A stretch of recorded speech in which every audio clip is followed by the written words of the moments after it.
Hi, this is Dr. Malti, Dental and Cosmetic Surgeon from Elegant Dental Hospitals. We are located at Kondapur, KPHB, Manikonda and Banjara Hills.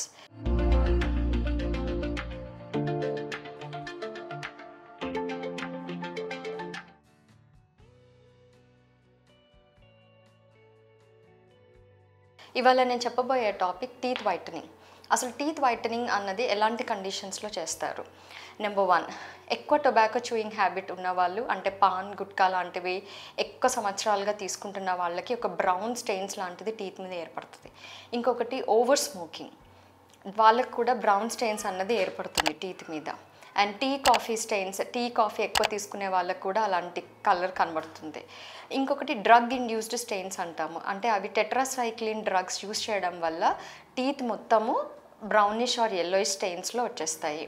And ఇంకొకటి డీవైటలైజ్డ్ teeth అంటాం, అంటే ఎప్పుడైనా దెబ్బ తగిలిన తర్వాత చాలా సంవత్సరాలకి ఆ టూత్ అన్నది దెబ్బ తినడం వల్ల మొత్తం బ్రౌనిష్ కలర్లోకి మారిపోతుంది. సో ఇలాంటి కండిషన్స్లో వాటికి టీత్ వైటనింగ్ అన్నది చేస్తాము. సో టీత్ వైటనింగ్ ప్రొసీజర్ ఎలా ఉంటుంది? ఫస్ట్ టీత్ని అన్నిటినీ ఆ స్టెయిన్స్ రిమూవ్ చేసేలాగా మొత్తం క్లీనింగ్ అంతా చేసి దాన్ని పాలిష్ చేసి ఒక జెల్స్ అనేవి ఉంటాయి, ఆ జెల్స్ టీత్ మీద అప్లై చేస్తాము. అప్లై చేసి ఒక లైట్ 10 to 15 minutes వరకు ఒక ఇంటెన్సిటీతోని పాస్ చేస్తాం. సో అలా జరిగినప్పుడు బ్రౌన్ కానీ యెల్లోయిష్ కానీ స్టెయిన్స్ ఉంటే టీత్ మీద అవి లైటర్ షేడ్స్ కిందికి మారుతాయి. అండ్ నెక్స్ట్ ఫ్లోరోసిస్ స్టెయిన్స్ ఉన్న వాళ్ళు చాలామంది టీత్ వైటనింగ్ చేసుకుంటే కలర్ మారిపోతుంది అన్న అపోహతో వస్తారు, కానీ అలాంటి వాళ్ళకి మేము టీత్ వైటనింగ్ అనేది రికమెండ్ చేయము.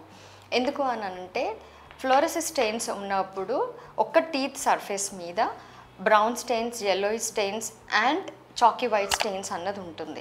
సో ఇలా ఉన్నప్పుడు మనం టీత్ వైటనింగ్ చేసామనుకోండి, బ్రౌన్ అండ్ యెల్లోయిష్ స్టెయిన్స్ తగ్గిన చాకీ వైట్ స్టెయిన్స్ అన్నది ఇంకా బ్రైట్ అయ్యి ఒక అన్ఈవెన్ కలర్ అన్నది ఏర్పడుతుంది టీత్ సర్ఫేస్ మీద.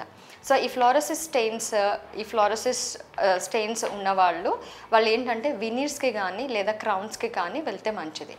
వినీరింగ్ అంటే ఏంటి అని అంటే టూత్ సర్ఫేస్ని, ఒక పార్ట్ ఆఫ్ ద టూత్ సర్ఫేస్ని కొంచెం కట్ చేసుకొని వినీరింగ్ అన్నది చేస్తాము. వెరస్ క్రౌన్స్ పెట్టుకునే వాళ్ళు టూత్ సర్ఫేస్ని కొంచెం ఎక్కువగా కట్ చేసుకొని చుట్టూతగా క్రౌన్ పట్టే అంతగా అది కట్ చేసుకొని దాని తర్వాత క్రౌన్స్ అన్నది ఇవ్వడం జరుగుతుంది. Thank you.